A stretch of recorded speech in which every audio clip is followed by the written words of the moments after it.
धीमहि धियो यो नः प्रचोदयात्।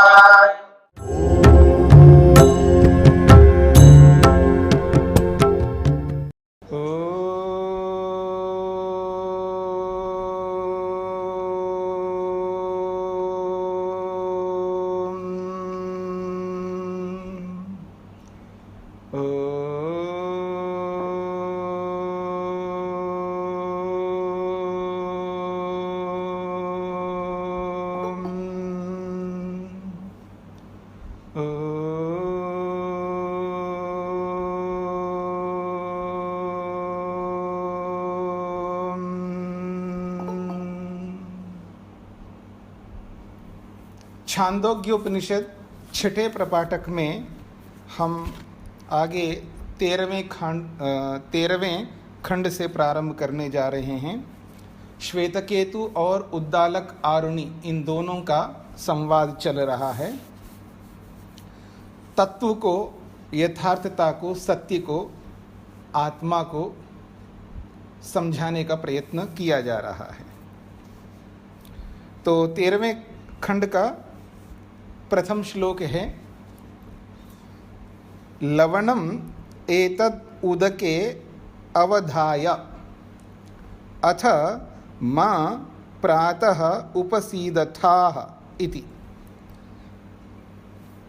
पिता उद्दालक पुत्र श्वेतकेतु से कह रहे हैं, हे श्वेतकेतु, लवणम एतद् उदके अवधाय। एतद लवणम, लवण कहते हैं नमक को, और इस नमक को उदके, उदक कहते पानी को, तो इस लवण को पानी में अवधाय डाल दो। पिता कुछ नमक दे दिया, इस नमक को पानी में डाल दो, ऐसा पुत्र को बोला। अथ, और डालने के बाद में माँ प्रातः उपसीदथाः, ये बात हो रही है रात की वेला में, तो ये नमक पानी में डाल दो और फिर कल सुबह मेरे सामने उपस्थित हो जाना। प्रातःकाल माँ मेरे समक्ष उपसीदथा, मेरे सामने उपस्थित हो जाओ। इति, ऐसा पिता ने पुत्र को कहा। स ह तथा चकार, सह वह जो श्वेतकेतु है निश्चित रूप से जैसा आदेश किया है तथा उसी प्रकार से चकारा किया, जैसा आदेश किया वैसा पालन किया। तम ह उवाच, जब प्रातःकाल उनके सामने उपस्थित हो गए बेटा, तो कहते हैं, यद दोषा लवनम उदके अवधाह अंग तद आहर इति। बड़ी अच्छी बात कही है। अंग, हे पुत्र, यद दोषा, जो दोषा, दोषा कहते हैं रात्रि को, ये दोष वाला नहीं है, गलत अर्थ वाला दोष नहीं है। वो दोषा का अर्थ होता है रात। आप वेद मंत्र पढ़ते हैं ना, दोषावस्तर धिया वसु उपत्वाग्ने दिवे दिवे दोषावस्तर धिया, ऐसा कुछ मंत्र है ना। उस मंत्र में तो दोषा रात्रि को कहते हैं। तो कहते हैं, यह दोषा लवनम उदके अवधाह अंग, हे अंग, यानी संबोधन का है ये अंग शब्द, यानी ये पुत्र, हे पुत्र, तुमने जो पानी में नमक डाला था, तद आहरा, उस नमक ले आओ। जिस पानी में तुमने नमक डाला था उस नमक को ले आओ वापस, ऐसा पिता ने पुत्र से कहा। तो तद कहते हैं, तद ह अवमृश्य न विवेद, तद ह निश्चित रूप से उस नमक को अवमृश्य, वो नहीं पाया। अवमृश्य का मतलब है वो देखा तो नमक कहाँ दिखाई देगा उसको, वो तो घुल मिल गया पानी में, घुल करके उसमें पानी के साथ आत्मसात हो गया। नमक अलग कैसे दिखाई देगा, पानी में घुल गया। तो कह रहे हैं, तद वो जो नमक है, हा निश्चित रूप से अवमृश्य, वो दिखाई नहीं दे रहा है, तो इसलिए कह रहा अवमृश्य, उसको न पा करके न विवेद, कहते हैं नहीं जान पाया कि वो नमक हुआ क्या नमक का, नहीं जान पाए का मतलब है ये कैसे नमक नहीं दिखाई दे रहा है, ये उसको ये प्रतीति हो रही है, हाँ नमक तो दिखाई नहीं दे रहा है, छोटा सा बच्चा तो है ही नहीं है तो बड़ा ही है, इतना तो सभी को पता है, नमक तो घुल मिल जाता है, लेकिन नमक नहीं दिखाई दे रहा। इसका यह अभिप्राय है जिस नमक को देख रहा था वो नमक उस पानी में नहीं दिखाई दे रहा है, वो उसको नहीं प्राप्त कर पाया। अब पिता कहते हैं यथा विलीनम एव अंग अस्य अंतात आचाम इति, बड़ी अच्छी बात कही है। हे अंग, हे पुत्र, जैसे कि विलीनम, ये विलय हो गया है पानी में, ये जो नमक है ये विलीनम, विलीनम का मतलब है पानी में वो विलीन हो गया यानी घुल मिल गया। अस्या, उस पानी के अंताद आचमा इति, नीचे का पानी थोड़ा पी लो, आचमा का मतलब है आचमन करो यानी उसको थोड़ा सा पी लो। कथमिति, और पी लिया तो कैसा है, लवणमिति, ये तो नमकीन लग रहा है पानी, लवणमिति का मतलब है ये नमकीन लग रहा है पानी। जब उसने आचमन किया तो पिता पूछ रहे कथमिति, वो कैसा है बताइए, तो कहता है लवणमिति, ये तो नमकीन है जी। मध्याद आचमा, ऐसा कोई बात नहीं, नीचे का आपको क्योंकि नीचे रह गया होगा, नमक लग रहा हो, नमकीन लग रहा है, चलो बीच में से ले लो पानी। मध्याद आचामा इति, बीच में से लाकर के पी लो। कथमिति, ये कैसा है, लवणमिति, ये भी नमकीन है जी।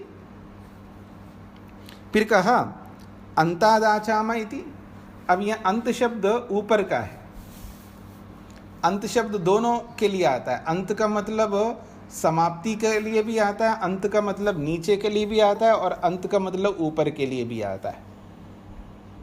तो अंताद आचामा इति, ऊपर ऊपर का ले लो, उसको पी लो। कथमिति, चलो ऊपर ऊपर का कैसा लग रहा है, तो कहते लवणमिति, वो भी नमकीन है जी।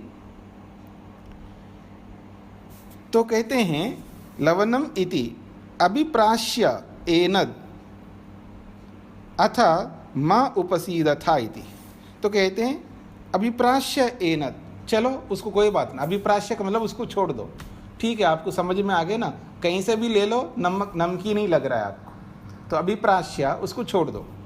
अथा माँ उपसीदथा, अब मेरे सामने आके बैठ जाओ, ये पिता ने पुत्र को कहा। तदह तथा चकारा, अब उसने क्या किया, जैसा आदेश दिया, फिर वो पानी छोड़ दिया उसने, जो आचमन कर रहा था अलग अलग जगहों से लेकर के, उसको जो भी जिस पात्र से वो लेकर के पी रहा होगा उन चीज़ों को वहाँ रख करके वापस उसके सामने उपस्थित हो गया। फिर कहते हैं तत्शश्वत संवर्तते, अब वो पिता पुत्र को कह रहे हैं तत्शश्वत समवर्तते, तद वो जो नमक है वो शश्वत समवर्तते, वो पानी के साथ बिल्कुल विराजमान है, उससे आप अलग नहीं कर सकते, अब पानी से, पानी के साथ वो घुल मिल गया। शश्वत का मतलब है उसके साथ लगा हुआ है, अब उसको अलग नहीं कर सकते। अब आप दिमाग में विकल्प मत लाइए, आजकल मशीनें हैं, मशीनों से करेंगे, वो बात नहीं है। तो एक मोटी बात देखिएगा, अब उसमें आपने मिला दिया है, अब उसको अलग नहीं कर सकते ना, तो इसलिए कह रहा है तो शश्वत समवर्तते, वो उसके साथ बस घुल मिल गए, उसी के साथ रहेगा, उसको आप अलग नहीं कर सकते। तम उवाच अत्र वावकिल तत्सौम्य न निभालयसे अत्रैव किल इति। अब देखिए क्या बात कही जा रही है, तम उवाच, उस पुत्र से पिता ने कहा, अत्र वावकिला, यहाँ पर ये जो स्थिति है, पानी के साथ में ये जो नमक घुल मिल गया उसके साथ अब विराजमान है, उसको आप अलग नहीं कर सकते।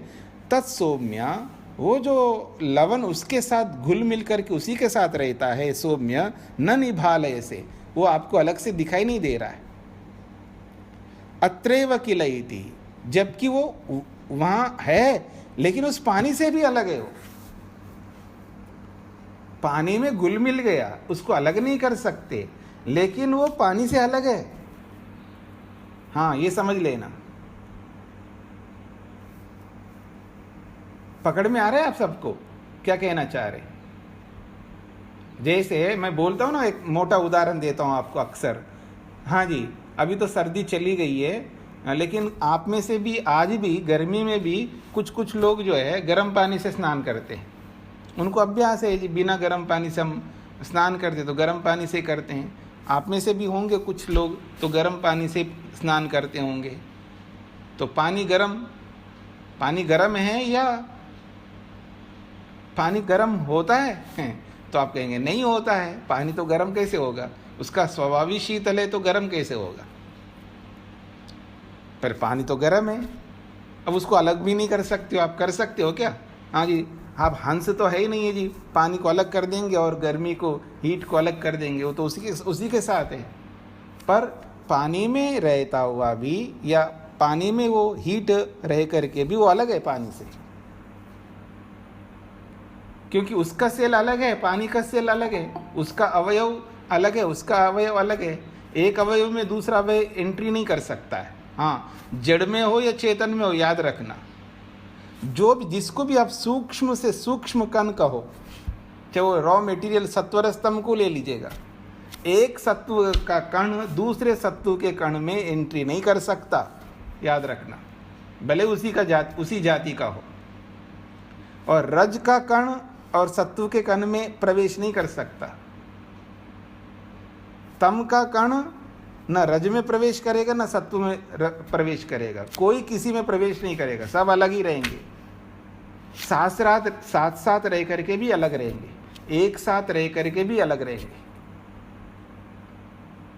और कुछ तो ऐसे साथ रहे थे उसको अलग नहीं कर सकते। जैसे गर्म पानी में से उस गर्मी को, हीट को पानी से अलग आप नहीं कर सकते। क्या करना पड़ेगा आपको? वो पानी छोड़ो, दूसरा पानी ले लो। अगर स्नान करना है आपको, उस पानी से नहीं कर सकते आप,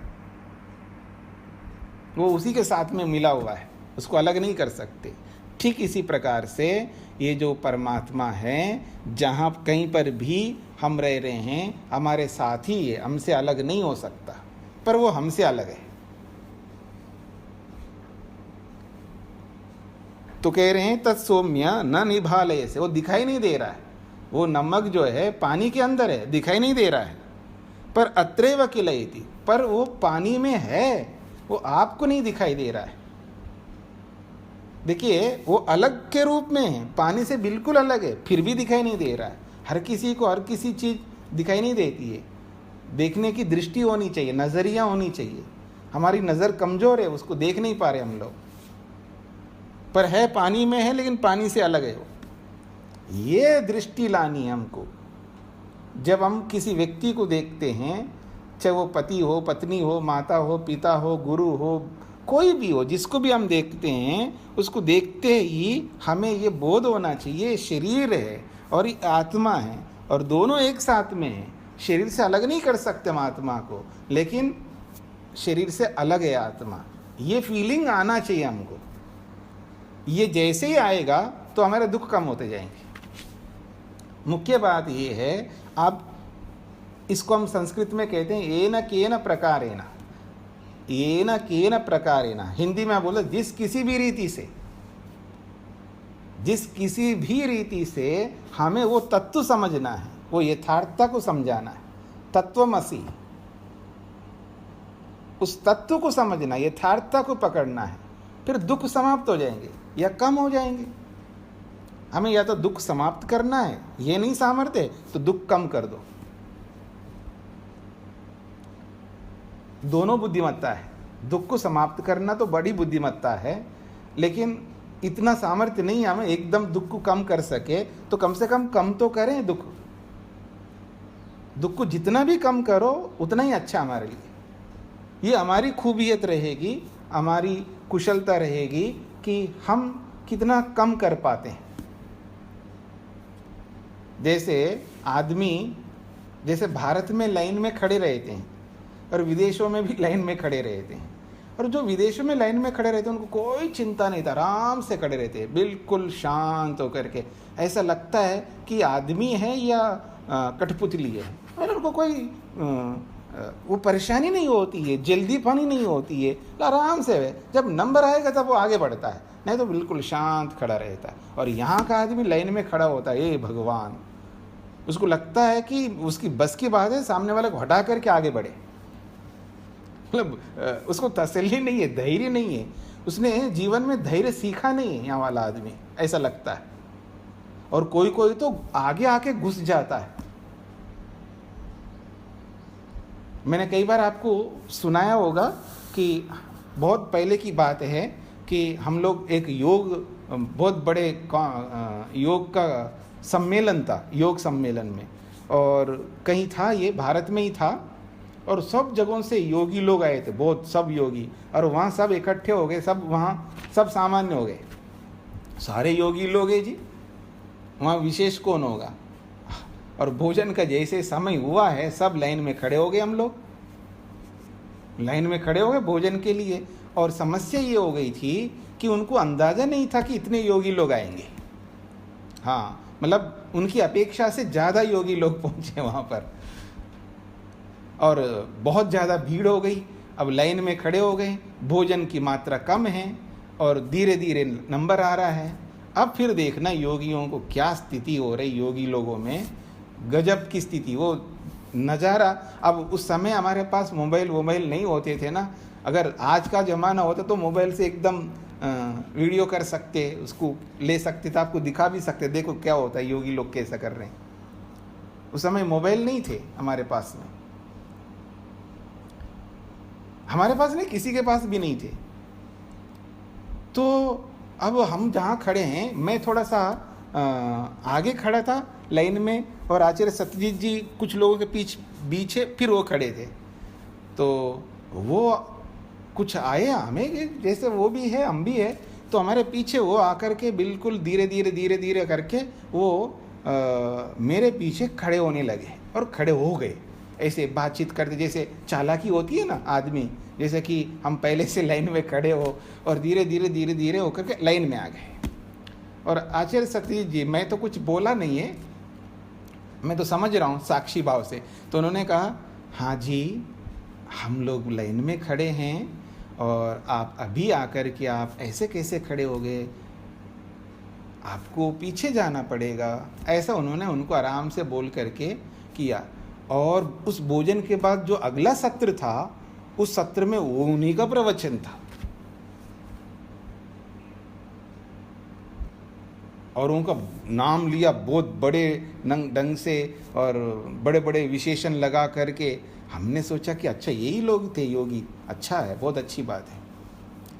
तो कहने का अभिप्राय ये है कि हमारे में जो धैर्य है, कितना धैर्य रखना पड़ता है आदमी को। परमात्मा का नाम भी धैर्य है ना, उनको धी कहते हैं परमात्मा को। तो यहाँ पर ये जो बोला जा रहा है कि आत्मा और परमात्मा एक जगह पर है, और एक जगह पर रहते हुए उनको अलग नहीं कर सकते। हमें ये फीलिंग लाना है, ये फील करते रहना है कि हम एक साथ रहे लेकिन हमसे ही अलग है। ठीक इसी प्रकार से शरीर में रहते हुए भी हम शरीर से अलग है। हम मकान में रहते हुए मकान को अपने से अलग मानना, उसको अपने साथ चिपका के नहीं रखना। किसी भी चीज़ को भी हम लोग चिपका के रखते हैं, और विशेषकर तो शरीर को तो बहुत ज़्यादा चिपका के रखते हैं। उस स्थिति से हमको उभरना है। तो आगे बढ़ते हैं। स यह एषः अणिमाम् एतद् आत्म्यम् इदं सर्वं तत्सर्वं तत्सत्यं स आत्मा तत्त्वमसि श्वेतकेतो इति भूय एव मा भगवा विज्ञापयतु इति तथा सौम्य इति ह उवाच। ये श्लोक वैसा का वैसा है। ये आत्मा बहुत सूक्ष्म है और इसी स्वरूप वाला है। इदम सर्वम, ये सारा का सारा ब्रह्मांड, समस्त प्राणी उसी के अंदर विराजमान है। तत्सत्यम, ये सत्य बात है, वही आत्मा है। और तत्वमसि, हे श्वेतकेतु, वो तत्व है, उसको तुम जानो। तो वो कहता है मेरे को और अधिक समझना है। फिर पिता कहते हैं ठीक है और समझाता हूँ। तो ये बात बार बार आएगा ऐसा ही श्लोक। अब आगे बढ़ते हैं, एक अगला प्रसंग। यथा सौम्य पुरुषम गंधारेभ्यः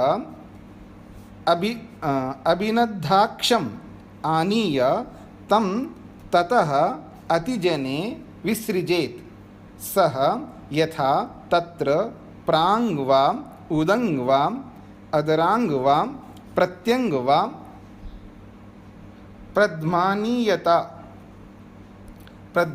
प्रद्मानीयता अभिनद्धाक्ष आनीतः अभिनद्धाक्षः विसृष्टः।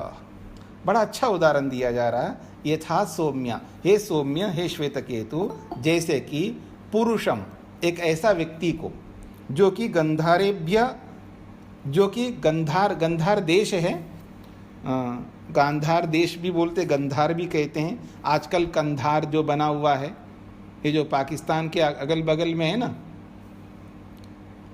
कंधार, तो वो इसको गंधार कहते हैं संस्कृत में। तो गंधारेभ्य, जो गंधार देश हैं, वहाँ छोटे छोटे देश भी हैं ना, तो उन देशों में ले जाए अभिनद्धाक्षः।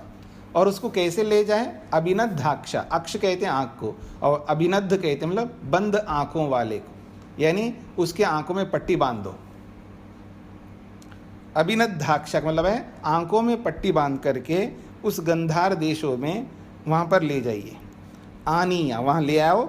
तम ततः अतिजने विसृजेत, मतलब ऐसे जगह से उसको ले आओ, दूर से। इसका ये अभिप्राय है, जैसे गंधार देशों से ले आओ किसी व्यक्ति को, दूर से किसी व्यक्ति को ले आओ और ला करके उसके आँखों पर पट्टी बांध दो, और पट्टी बांध करके उसको अतिजने विसृज, जहाँ आदमी कोई नहीं दिख रहा हो, कई जंगल में ऐसे सुनसान जगह पर ले जा करके। अतिजन, एक जन का मतलब मनुष्य, और अतिजन का अर्थ है जहाँ मनुष्य नहीं है। जनों से अति कर दो, यानी जन जहाँ पर ना हो, मनुष्य जहाँ पर ना हो, वहाँ पर ले जा करके विसृजेत, उसको वहाँ छोड़ दो। सह, अब जिसको छोड़ा है वहाँ पर, वह व्यक्ति यथा तत्र, जहाँ जैसा उसको रास्ता मिलेगा, तो किधर जा सकता है? प्रांग, वो सामने की ओर, पूर्व दिशा की ओर जा सकता है। उदंग, प्रांग व उदंग व, उदंग कहते हैं उत्तर दिशा की ओर जा सकता है।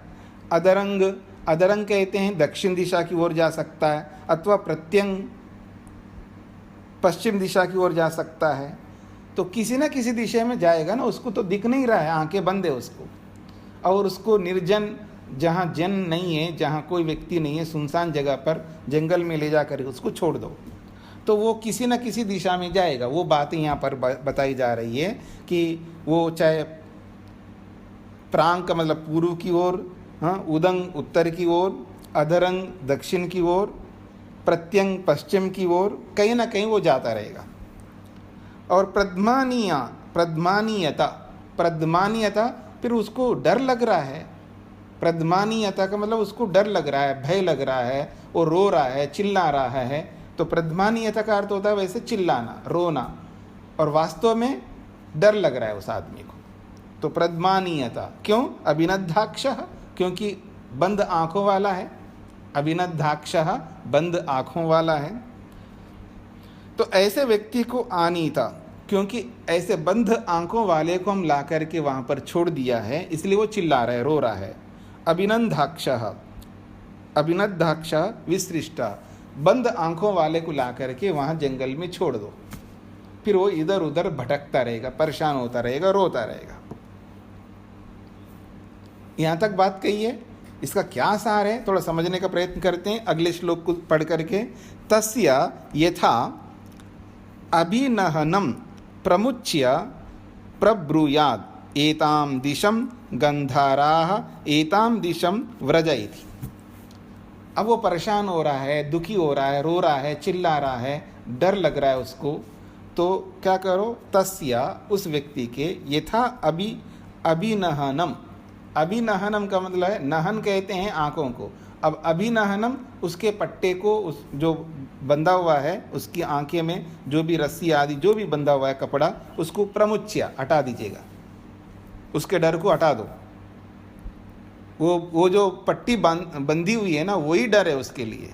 तो कहते हैं अभिनहनम प्रमुच्य, उसके ऊपर जो पट्टी बंधी हुई है, अभिनहनम जो है ये पट्टी के लिए आ रहा है, आंखों के ऊपर, आंखों को बंद करने वाला।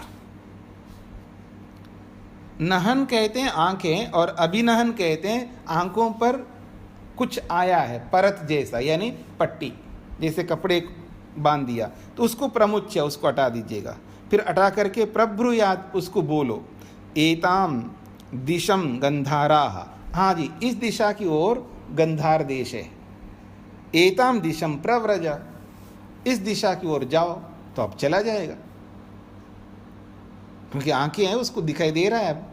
और जिस गंधार देश से उसको लाए हैं, तो वापस उसको जाना है अपने देश में या अपने निवास स्थान पर, तो उसको बताना पड़ेगा ना, उसको तो दिशा का पता ही नहीं चल रहा है। सुनसान जगह ले जा करके उसके डरा दिया, उसके बाद पट्टी खोल दिया, अब उसको समझाना पड़ेगा हमको। तो कह रहे हैं एताम दिशम गंधाराः, इस दिशा की ओर आपका गंधार देश है। एताम दिशम व्रजा, इस दिशा की ओर आप जाओ। सह ग्रामात् ग्रामम पृच्छन्, फिर एक गांव से दूसरे गांव, दूसरे गांव से तीसरे गांव, ऐसे पूछता पूछता पूछता जाता रहेगा।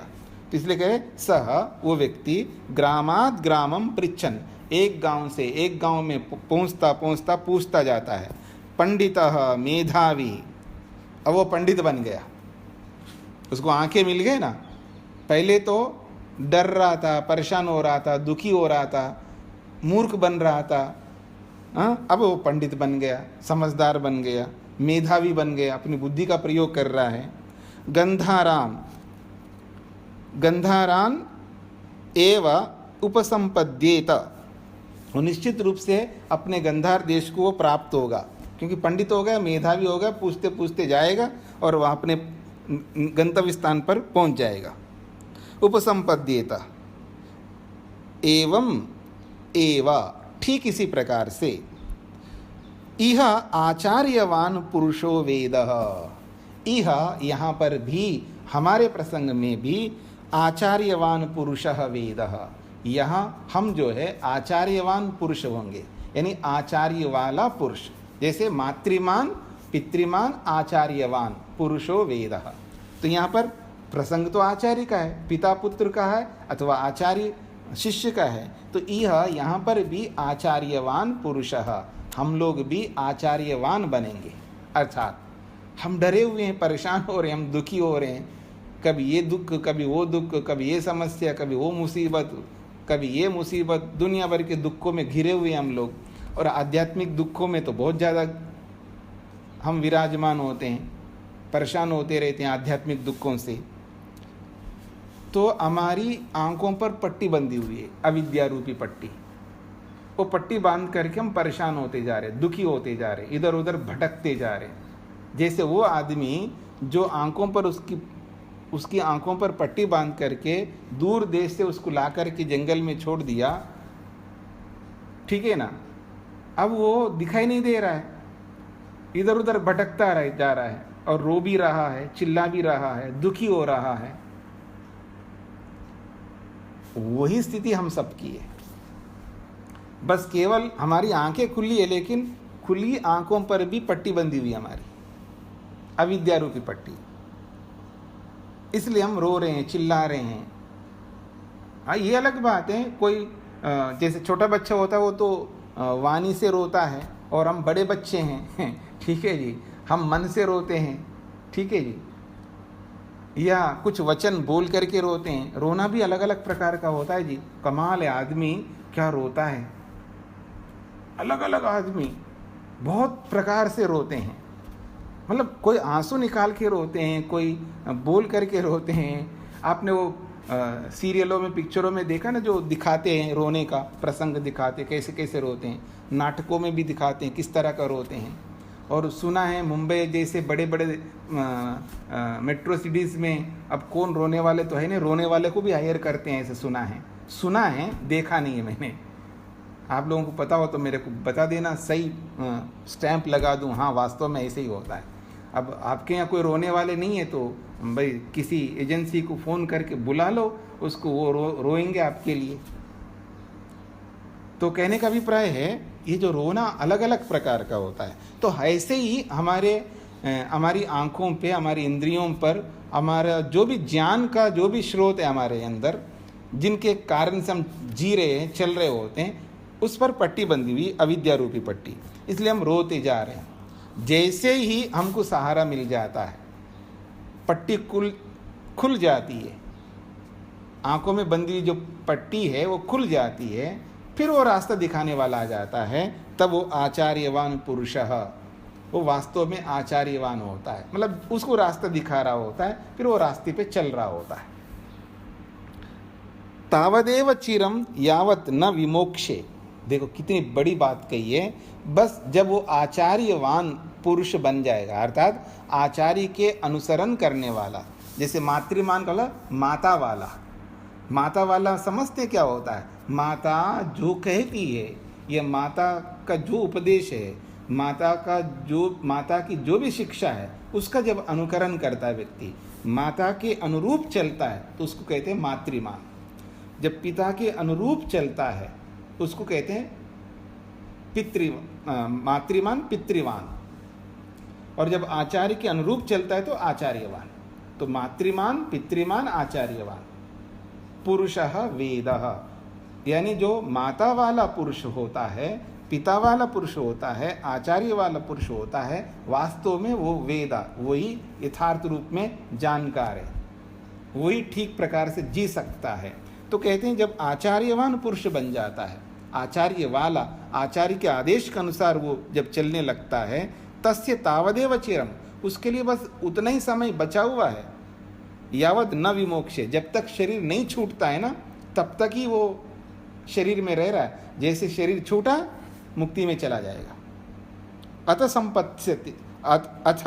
संपत्स्य इति, जैसे शरीर छूटेगा संपत्स्य, वो मुक्ति में प्रवेश करता है, यानी मुक्ति को प्राप्त कर लेता है। जब वो आचार्यवान बने, जब वो पितृवान बने, जब वो मातृवान बने। मातृमान, पितृमान, आचार्यवान, दो जगह मान आ रहा है, एक जगह वान आ रहा है। तो मातृमान का मतलब माता का अनुकरण करना, मतलब माता का अनुकरण का मतलब है कोई ऐसी वैसी माता की बात नहीं हो रही यहाँ पर, जो शास्त्रज्ञ माता है, शास्त्र पढ़ी हुई माता है, शास्त्र के अनुरूप चलने वाली माता है, या मैं ये कहूँ वेद का अनुसरण करने वाली माता है, या ईश्वर आज्ञा का पालन करने वाली जो माता है, उस माता का अनुकरण जो पुत्र करता है, ईश्वर की आज्ञा का पालन करने वाला जो पिता होता है, उसका अनुकरण जो पुत्र करता है, ऐसे ही ईश्वर की आज्ञा का पालन करने वाला जो कोई भी आचार्य होता है, उसका अनुकरण जो करता है, ये निश्चित बात है वो मुक्ति में चला जाएगा, बिल्कुल मुक्ति में जाएगा। इसलिए कहा तस्य तावदेव चिरम, उस व्यक्ति का बस इतनी देर है कि यावत न विमोक्षे, जैसे शरीर, जब तक शरीर नहीं छूट रहा है तब तक उतनी देर ही है, बस शरीर छूटने की कमी है। उसका जो करना था हो गया, उसका जीवन में जो कल्याण करना था कर लिया, क्योंकि वो मातृमान बन गया। माता वाला बनना अपने आप में बहुत बड़ी बात है, पितृमान, पिता वाला बनना बहुत बड़ी बात है, फिर ऐसे ही आचार्यवान बनना भी बहुत बड़ी बात है। और जब तीनों को उसने पार कर लिया है, बस उसके लिए कोई देरी नहीं है, बस केवल यही देरी है शरीर छूटे और मुक्ति में प्रवेश कर ला। इसलिए कहा संपत्ति से वो प्राप्त हो ही जाएगा, मुक्ति में चला ही जाएगा। इतना योग्य बनता है यदि हम आज्ञा पालन करते हैं तो। माँ ईश्वर की आज्ञा का पालन करेगी, पिता ईश्वर की आज्ञा का पालन करेगा, और आचार्य भी ईश्वर की आज्ञा का पालन करेगा। जब तीनों आज्ञा का पालन करते हैं, फिर उस आज्ञा का पालन फिर उसके अनुकरण करने वाले, चाहे शिष्य के रूप में हो या पुत्र पुत्रियों के रूप में हो, वो भी वैसा ही पालन करेंगे, तो निश्चित बात है मुक्ति डायरेक्ट हो जाती है। ये बात कही जा रही है। इसलिए 3 गुरुओं की चर्चा आती है शास्त्रों में। पहला गुरु माँ, दूसरा गुरु पिता, और तीसरा गुरु आचार्य। इसलिए जो सुनते हैं ना हम लोक में, गुरु बिना गति नहीं है, ऐसा कुछ सुनते हैं ना आप लोग, ये वो स्थिति है, वो परंपरा। गुरु का मतलब ऐसे ऐरा गहरा कोई गुरु नहीं है। गुरु का मतलब वो है जो ईश्वर की आज्ञा का पालन करने वाले गुरु, चाहे वो माता हो, पिता हो, चाहे आचार्य हो। जो ईश्वर की आज्ञा का पालन करने वाले ये तीन गुरुओं के अनुकरण जो भी कोई करता है, वो निश्चित बात है वो मुक्ति उसके लिए अवश्यम भावी है। बस शरीर छूटेगा तो मुक्ति में जाएगा। वो स्थिति तक हमको पहुंचाने वाले ये तीन लोग होते हैं। इसलिए कहा जा रहा है ये तीन देव जो है ना, त्रिदेव जिनको कहते हैं, ये अत्यंत महत्वपूर्ण हैं। यही सब कुछ है और इनके प्रति श्रद्धा का होना बहुत बड़ी बात है, पर वो श्रद्धा नहीं बन पाती है हमारे अंदर। इस कारण से हम लोग थोड़ा सा लटके हुए हैं। आगे बढ़ते हैं तो कहा जा रहा है स यह एषा अणिमा एतद आत्म्यम इदम सर्वम तत्सत्यम स आत्मा तत्वमसि श्वेतकेतो इति भूय एव मा भगवान विज्ञापयतु इति तथा सौम्य इति ह उवाच। वापस वैसे ही श्लोक आ गया है, और अधिक जानना चाहता है। तो जब और अधिक जानना चाहता है तो अब उद्दालक फिर एक और बात कही जा रही है। कह रहे हैं पुरुषम सौम्य उपतापिनम ज्ञातयः पर्युपासते जानासि माम इति। बड़ी अच्छी बात कही है। अब एक दूसरा उदाहरण दे करके उद्दालक पुत्र को बता रहे हैं। हे सौम्य उपतापिनम पुरुषम, उपतापी कहते हैं रोगी, उपताप कहते हैं रोगी, रोग को, और उपतापिनम पुरुषम, उपतापिन, उपताप का अर्थ होता है रोग, और उपतापिन का मतलब रोग वाला। तो रोग वाले पुरुष को ज्ञातया, ज्ञातया का मतलब है उसके सारे के सारे संबंधी, जो भी संबंधी होते हैं उस रोगी व्यक्ति के, जो भी उसके निकट लोग जो भी होते हैं निकट लोग, वो तो उसके जाति के लोग हैं। पर्युपासते, उसके इर्द गिर्द आ करते हैं, उसकी उपासना करते हैं, अर्थात उससे पूछते हैं। क्या पूछते हैं? जानासी माम, आप मेरे को पहचान रहे हो? जब कोई आदमी बेड पर पड़ा रहता है, देख रहा है, बस बोल नहीं पा रहा होता है, आंखें खुली है, बस एक टक देखता रहता है, वो पलके भी झपकता नहीं है, बस एक टक देख रहा होता है हम सबको, और उसकी आंखें देखिए बिल्कुल स्थिर रहती हैं, बिल्कुल स्थिर ऐसे देखता रहता है। और अब क्या उसके मन में आ रहा होगा वही जानता है, हमें पता नहीं लगता है, बस एक टक देखता रहता है।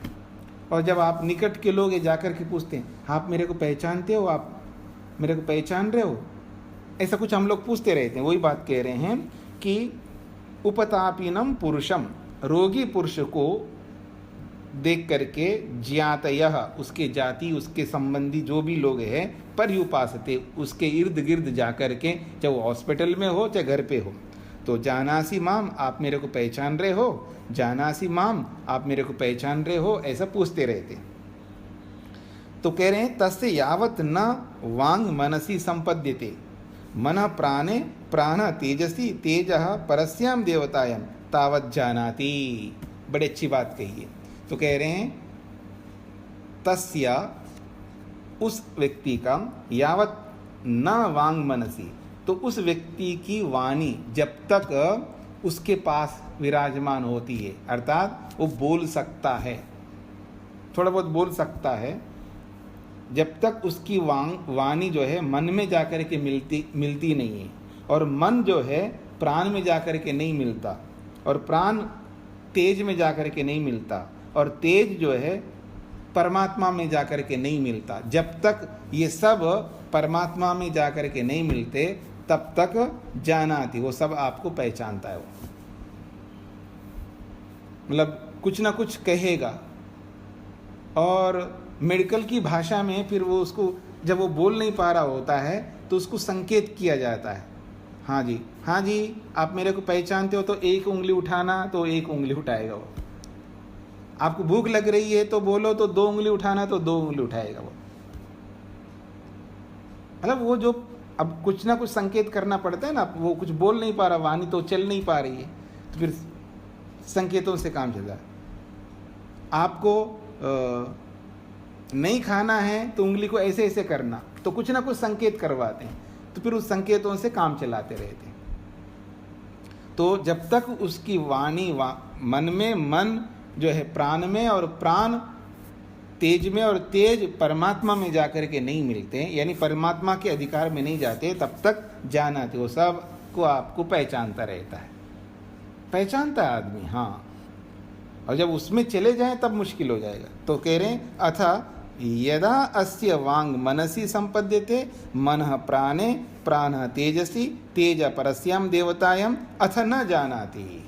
और जब उसकी वाणी मन में जाकर के मिल गई, और मन प्राण में जाकर के मिल गया, प्राण तेज में जाकर के मिल गया, और तेज परस्याम देवतायाम, और परमात्मा में जाकर के मिल गया, अथ न जानाति, अब वो पहचानता नहीं किसी को, कुछ नहीं पहचानता, ना उंगली उठाएगा, ना इशारा करेगा, कुछ नहीं करेगा, बस उसकी आंखें खुली है, जिंदा लाश की तरह दिखाई देता है फिर वो, क्योंकि उसके सब ये साधन जो है ना परमात्मा के पास पहुंच रहे हैं। जो अंतिम स्थिति आती है ना, उस स्थिति की बात की कही जा रही है। तो ये सारी बात बता दिया उन्होंने। स यह एषा अणिमा एतदात्म्यम इदं सर्वं तत् सत्यम स आत्मा तत्त्वमसि श्वेतकेतो इति भूय एव मा भगवान विज्ञापयतु इति तथा सौम्य इति ह उवाच।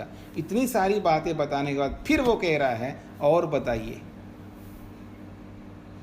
मरने की बात तक कह दिया, फिर भी वो कहता है कि और मेरे को समझना है।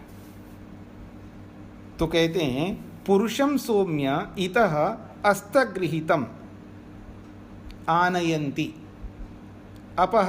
अपहार्षीत स्थेयम अकार्षीत परशुम अस्मै तपता इति। बड़ी अच्छी बात कही जा रही है। कहते हैं हे सौम्य, एक काम करते हैं, पुरुषम किसी आदमी को, उत अस्तगृहीतम, वो ऐसा आदमी नहीं है, अस्तगृहीतम पुरुषम, यानी उसको अपने हाथ में पकड़ लिया किसी आदमी को। क्यों पकड़ लिया है? और पकड़ करके ले उसको बस लेके आ रहे हैं, उसको जबरदस्ती, वो आना नहीं चाह रहा है। किसी आदमी को आप देखेंगे ना तो उसको पकड़ लेते हैं और पकड़ करके उसको ला रहे होते हैं, और वो आना नहीं चाहता, वो अपने कदम पीछे कर रहा होता है, लेकिन उसको जबरदस्ती पकड़ करके ला रहे होते। क्यों? कहते हैं अपहार्षित, उसने कुछ लिया है आपसे, इल्लीगली आपसे कुछ लिया है, आपको ठगा है, आपसे कुछ चीज़ें ले लिया। अपहार्षित का मतलब है आपसे कुछ चीज़ें ले लिया, चाहे रुपए, चाहे वस्तुएं, या जमीन, या कुछ भी डॉक्यूमेंट्स, बहुत सारी बातें होती हैं, तो वो सब आपसे कुछ लिया है। अथवा स्थेयम आकर्षित, उसने चुराया कुछ आपके घर से, आपके फैक्ट्री से, आपके कहीं से कुछ ना कुछ उसने स्थेयम आकर्षित, उसने चोरी की है। स्थेयम कहते चोरी, तो स्थेयम आकर्षित या तो चोरी किया है, अथवा कुछ ना कुछ उसने ठगाया आपको। तो ऐसे व्यक्ति को ले आओ पकड़ करके, खींच करके। और परशुम अस्मै तपता, परशु कहते हैं कुलाड़ी को, और कुलाड़ी को तपाओ, उसको अग्नि में रखो, उसको लाल करो। ठीक है जी। स यदि तस्य कर्ता भवति, सह जिस व्यक्ति को पकड़ कर के आप लाए हो, वो यदि तस्य कर्ता भवति, उस काम को किया है, ठगने वाला काम किया है या चोरी वाला काम किया है, तथा एव अनृतम आत्मानं कुरुते, उसी से वो अपने आप को अनृतम आत्मानं कुरुते, वो अपने आप को अनृत से, झूठ से छुपा लेता है उसको। वो जब परशु को, कुलाड़े को तपता हुआ देखेगा ना, तो अपने आप को वो अनृत से, झूठ से अपने आप को ढक लेता है। बोलता है कि मैंने नहीं किया, वो नहीं किया, मेरे को आपने ऐसे पकड़ लिया, वो है, कुछ ना कुछ झूठ बोलता रहेगा ना आदमी छुटकारा पाने के लिए। तो इसलिए कह रहे हैं तथा एव अनृतम आत्मानं कुरुते, उसी से, उस स्थितियों को देख करके वो अपने आप को वो झूठ से जोड़ लेता है। सह अनृत अभिसंबंध, और हमें समझ में आ रहा है वो आदमी अनृत अभिसंबंध, वो झूठ से जुड़ा हुआ है, पता लगता है ये झूठ बोल रहा है व्यक्ति, तो झूठ से युक्त है।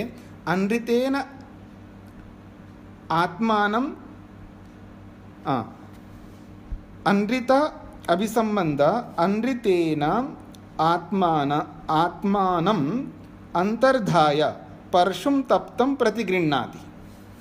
तो कहते हैं सह अनृत अभिसंबंध, वो झूठ से युक्त होने के कारण से अनृतेन आत्मानम अंतर्धाय, उस झूठ से अपने आप को, आत्मानम का मतलब है अपने आप को, अपने शरीर को, अंतर्धाया, अपने अंदर वो परेशान हो रहा है, उस झूठ को ही अपने अंदर छुपा ले रहा है, लेकिन छोड़ेंगे नहीं, पकड़ के रखा है उसको। परशुम तप्तम प्रतिगृह्णाति, उसको जबरदस्ती उस परशु को, यानी वो जो कुलाड़ा है जो भी है लोहे का, उसको अग्नि में तपाया है तो लाल हो गया और उसके हाथ में दे दिया उसको। गलत काम किया तो अब चोर आदमी तो उसके हाथ में दो, जल जाएंगे हाथ, फिर दोबारा चोरी करने की बात सोचेगा नहीं। तो इसलिए कह रहे हैं परशुम तप्तम प्रतिगृह्णाति, उसके हाथ में वो दिया जाता है जबरदस्ती। स दह्यते, फिर उसके जो है हाथ जल जाते हैं। अथवा हन्यते, या मारा जाता है। दोनों बातें हो सकती, ये जल जाता है, ये ज़्यादा कुछ हो जाएगा तो मर भी जाता है आदमी। क्यों? गलती किया है, ये बात कही जा रही है।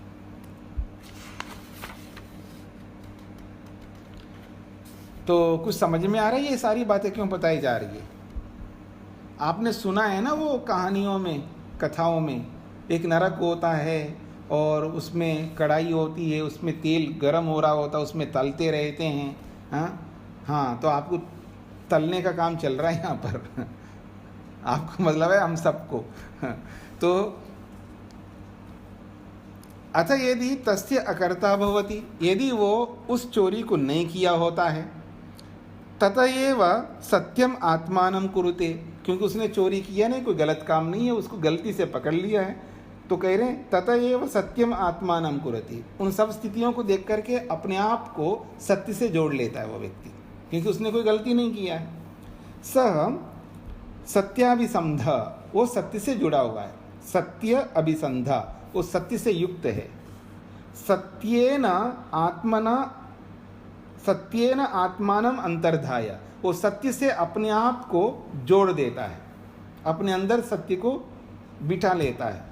परशुम तप्तम प्रतिगृह्णाति, जलते हुए उस कुलाड़े को हाथ में लेता है। स न दह्यते, वो जलता नहीं है। न मुच्यते, न वो छूटता है, मतलब न मुच्यते मतलब न उसकी मृत्यु होती है, वो जलता ही नहीं।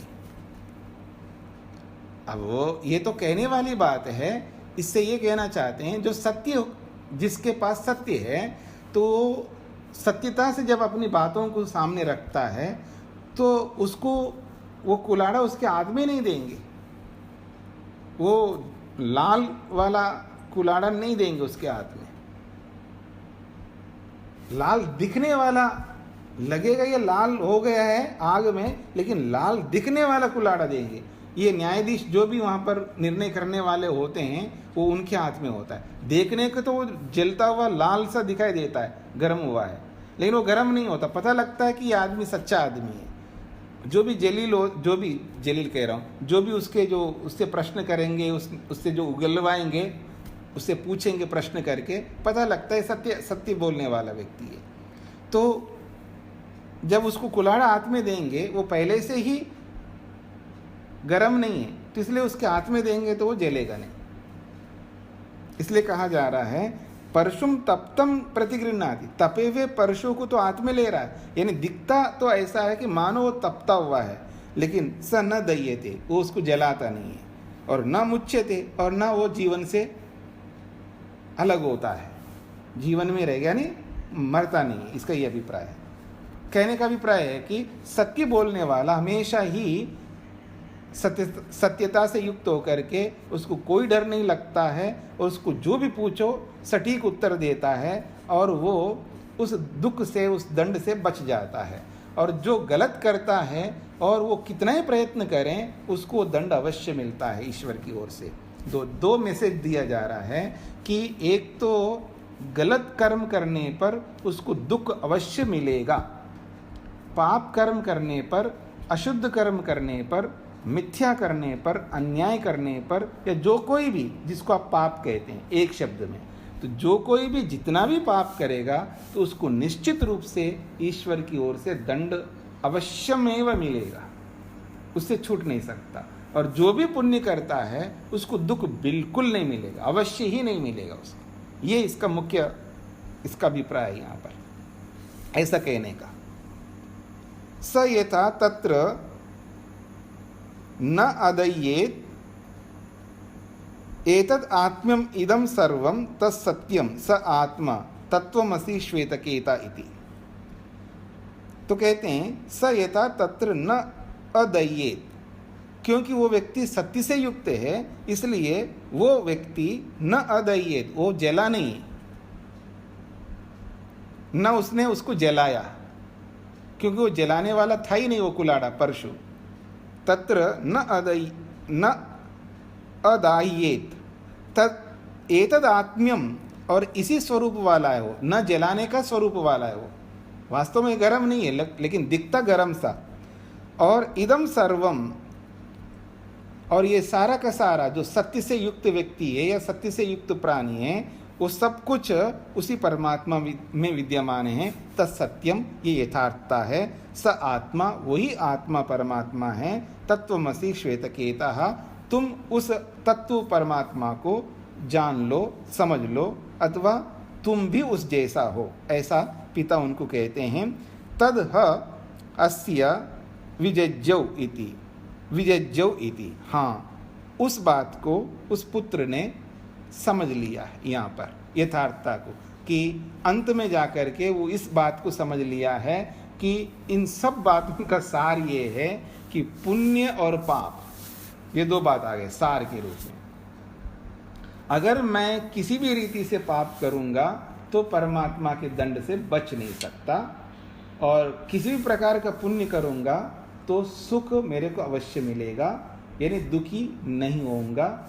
ये दोनों बातों को उसने समझ लिया है। और इतने सारे उदाहरण दे दे करके जो उनको समझाया है कि आप उससे अलग नहीं हो, उससे जुड़े हुए हो, पर उसको अलग नहीं देख पा रहे हो, अलग नहीं समझ पा रहे हो, आत्मा को नहीं समझ पा रहे हो, और आत्मा में रह करके आत्मा को नहीं पहचान पा रहे हो। ये सारी बातें इनका एक सार के रूप में अंत में यही कहा है। यथार्थ में पाप और पुण्य ही अंतिम वस्तुएं हैं, और यदि हमने गलत किया, पाप किया है, तो इस दुख से कभी नहीं बच सकते, ईश्वर के दंड से। ये मुख्य सार है। इसलिए अगर मुक्ति को प्राप्त करना है तो उस दुख से बच करके उन पुण्य कर्मों को करते हुए हमें वहाँ पहुँचना है जहाँ हमें वास्तव में पहुँचना है। तो इस जन्म में आज यहाँ तक पहुँच गए, कोई बात नहीं, कम से कम ऐसे अब कुछ कर्म हमें करना है ताकि आगे मातृमान बन सके, पितृमान बन सके और आचार्यवान बन सके, तब शरीर के छूटते ही सीधा मुक्ति में जा सकेंगे। ये इसका सार है। ये एक प्रकार से खंड भी पूरा हो गया जी, और प्रपाठक भी पूरा हो गया। बड़ा मतलब बड़ी उपनिषद है, इसमें 8 प्रपाठक हैं, तो अब तक 6 प्रपाठक पूरे हो गए हैं, तो 7वां और 8वां 2 प्रपाठक और हैं, और इसके बाद ये उपनिषद पूरी हो जाएगी। लेकिन ये और है, काफ़ी लंबी है।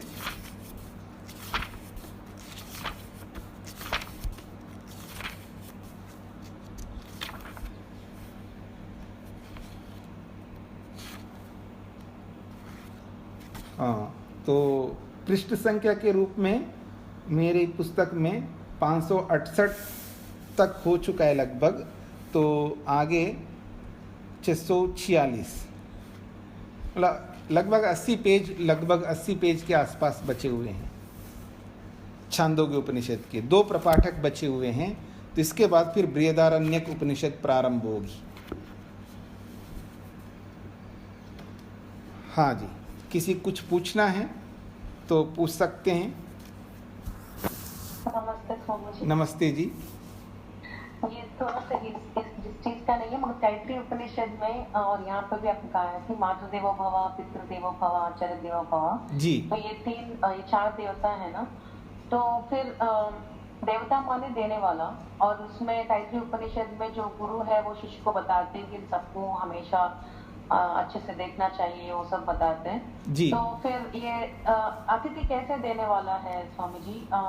मतलब आपने ये भी कहा है कि अतिथि माने जिसकी कोई तिथि नहीं रहती है, और फिर जो लोग प्रचारण में रहते हैं वो ही बिना बोले आ जाते थे पहले, जी। मगर आपके सिचुएशन में ये अतिथि कैसे एप्लीकेबल है? हाँ, अतिथि अतिथि जो आता है वो स्कॉलर होता है ना जी, मेहमान नहीं है। जिसको हम लोग मेहमान, जी हमारे घर में मेहमान आ गए जी, हिंदी में हम लोग बोलते हैं, आप तेलुगु में उनको क्या बोलते हैं आप जानो, लेकिन जो हम लोग हिंदी में बोलते हैं, हाँ जी हमारे घर पे आज मेहमान लोग आए हैं, और संस्कृत में बोलेंगे तो अभ्यागत लोग आ गए हैं।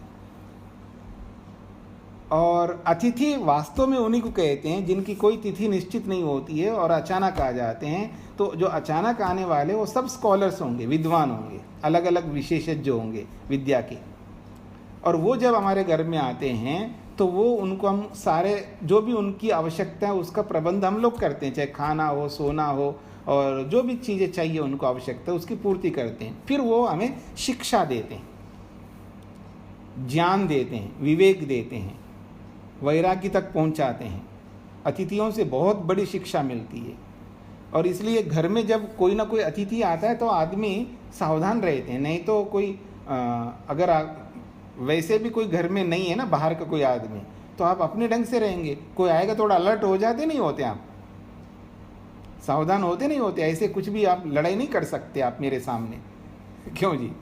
मेरे जाने के बाद भले लड़ते रहे ना वाणी से, लेकिन मेरे सामने तो आप कम से कम लड़ाई नहीं करेंगे। मेरे सामने का मतलब कोई भी ऐसा आदमी आ जाए आपके घर में जिसको आप रेस्पेक्ट देते हैं, वो जब आपके घर में आ जाए तो फिर आप लड़ेंगे नहीं, एक बात। दूसरी बात, परेशानियाँ दो आदमियों के बीच में बहुत सारी परेशानियाँ होती हैं, तो ज़रूर बताएंगे आप अपनी परेशानियाँ। देखो जी ये मानते नहीं है, ये देखो ये व्यायाम नहीं करते हैं जी, ये देखो जी जल्दी उठते नहीं है जी, ये देखो जी बार बार बोलते रहे, कुछ ना कुछ आप उनके दोष बताएंगे। और वो जो आने वाले जो अतिथि होंगे उसका समाधान करेंगे। अथवा और भी कोई भी समस्या होती है, उन सारी समस्याओं का समाधान जब करते रहेंगे, बार बार जब अतिथि आते हैं, अलग अलग विद्या के आते हैं, अलग अलग ज्ञान विज्ञान को देने वाले आते हैं, तो घर में जो समस्याएं, आध्यात्मिक दृष्टि से समस्याएं होती है, भौतिक दृष्टि से भी समस्याएं होती है। तो दोनों प्रकार की समस्याओं का समाधान अतिथि लोग ही करते हैं। इसलिए वो जो दे रहे होते हैं ज्ञान विज्ञान, देखिएगा कई बार बात तो बहुत छोटी सी होती है, लेकिन छोटी सी बात के कारण से दोनों के बीच में इतना लंबा वो रहता है, मतलब नाराजगी रहती है या जो भी कुछ परेशानी रहती है, बात बहुत छोटी सी होती है, क्योंकि दोनों के प्रति वो वाली श्रद्धा नहीं होती है ना। भले वो समझते होंगे उस बात को, लेकिन दोनों के प्रति एक दूसरे के प्रति श्रद्धा नहीं होती है। लेकिन जब कोई अतिथि आता है, उसी बात को अच्छे ढंग से उनको उनके मन में बिठा देता है, मतलब अच्छे ढंग से प्रेजेंट करता है, उनको उनके अकॉर्डिंग उनके अनुसार समझा देता है, तब उनको तसल्ली होती है, सुन लेते हैं, क्योंकि श्रद्धा होती है उसके प्रति, और सुन करके उसको स्वीकार करके आगे बढ़ते हैं। तो वो दे ही रहा है ना, विद्या देता है, शिक्षा देता है, इसलिए वो देव है। इसलिए अतिथि देवो भव ऐसा बोला जाता है। हाँ जी श्वेता जी। तो मेरी बच्ची पूछ रही थी, मुझे यही क्वेश्चन, ये मेरा नहीं उसका सवाल है। तो वो बोल रही थी अगर कोई मुझे जो पसंद नहीं आया वो आए तो मैं क्या करूं, वो उसको देवता कैसे मानूं? पसंद का जी पसंद, देखिए ऐसा होता है, पसंद का मतलब है स्कॉलर है, वो विद्वान है, तो उनको पसंद नहीं आया तो प्रारंभ में तो ठीक है, पसंद नहीं आ सकता है, लेकिन जब वो उसको सुनेगा समझेगा तो पसंद आ जाएगा। और कई बार ना पसंद आने पर भी हमें स्वीकार करना पड़ता है, क्योंकि हर कोई व्यक्ति पसंद नहीं आते या हर कोई चीज़ पसंद नहीं आती है, उसको पसंद करवाना पड़ता है, अर्थात उसको साथ में करने के लिए बार बार उसको अपनाना पड़ता है, फिर धीरे धीरे वो भी पसंद आने लग जाते हैं।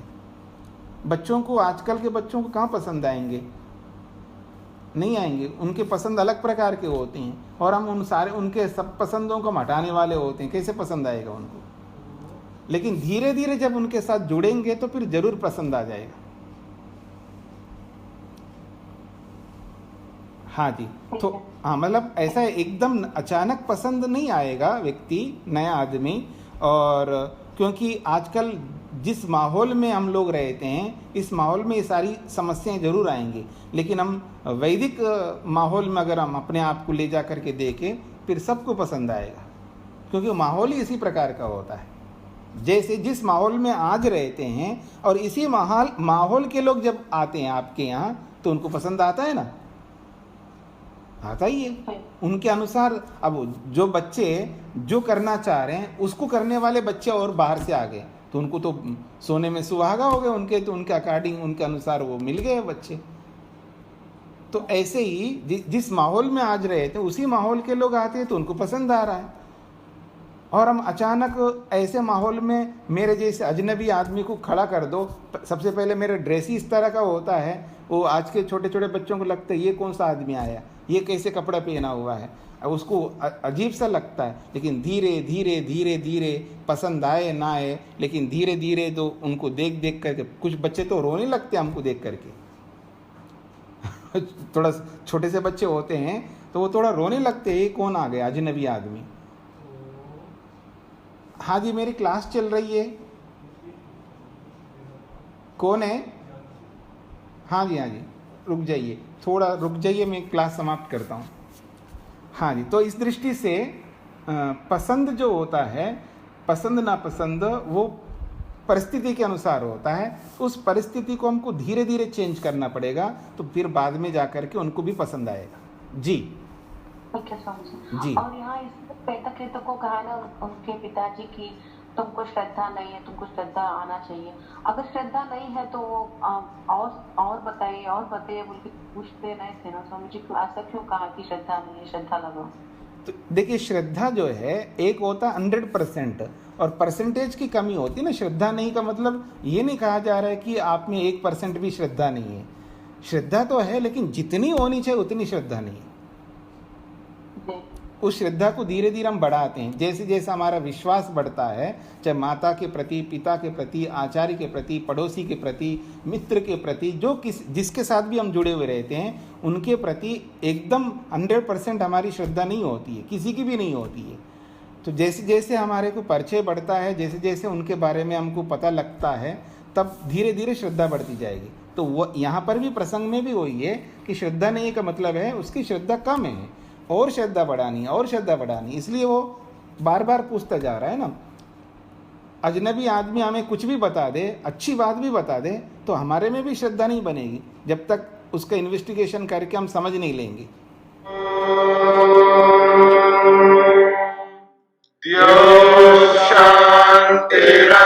शांतिरंतरिक्षं शांति पृथिवी शांतिरापः शांतिरोषधयः शांतिः वनस्पतयः शांतिर्विश्वे देवाः शांतिर्ब्रह्म शांति सर्वं शांति शांतिरेव शांति क्षमा शांतिरेधि। ओम शांति शांति शांति।